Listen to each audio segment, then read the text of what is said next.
Here in the International Room of Sterling Library, Yale's intellectual contributions to the world are put on display. This map, composed of the different shields of Yale's schools of study, commemorates that academic global reach. Yet, international spirit at Yale doesn't just stop at academics. Yale has long benefited from the contributions of international student athletes. According to the Yale Athletics website, 76 international athletes are currently spread over 24 different varsity teams. These athletes hail from Europe, Asia, Africa, Australia, and South America, with our most well-represented nation being our neighbor to the north, Canada. The process of how they were recruited differs by sport and situation. We've had a number that have contacted us and have joined the team as walk-ons, but only a small handful of guys that we actually recruited. They do a lot to kind of find athletes, but they obviously expect a bit of give and take. We spend a lot of time recruiting at international tournaments, and the key is trying to identify them young, because in the rest of the world, since college sport isn't such a big deal, they're grooming them to go pro. And so you need to get hold of them early enough that they realize that they need to start paying attention to their academics and not just think about the pro circuit. But there is always protocol to follow that is regulated by the NCAA. The first thing that I'll have them do is fill out a special NCAA form for foreign students, and that asks them to list information about their academic career and their playing experience.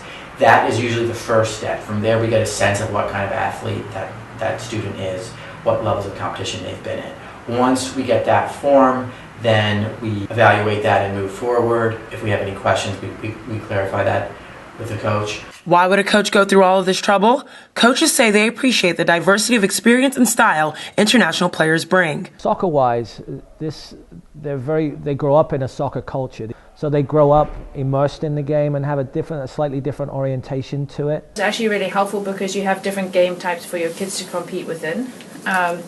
They tend to come in with better racket skills and better foundation tactical basics. The internet has been highly useful in recruiting international athletes, making it easier for coaches to build connections and exchange film or information.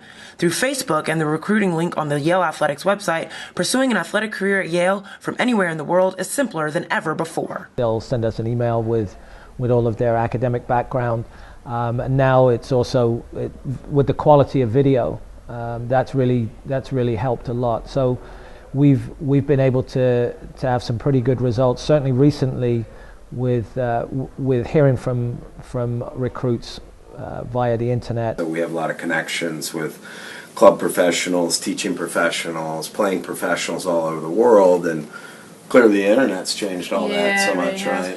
I first got emailed by coaches from Brown and Yale, and then later Harvard as well, asking about my times and scores and things. The road to being an international athlete at Yale isn't always an easy one, but for many, it's well worth traveling. For YTV, this has been Zena Kata.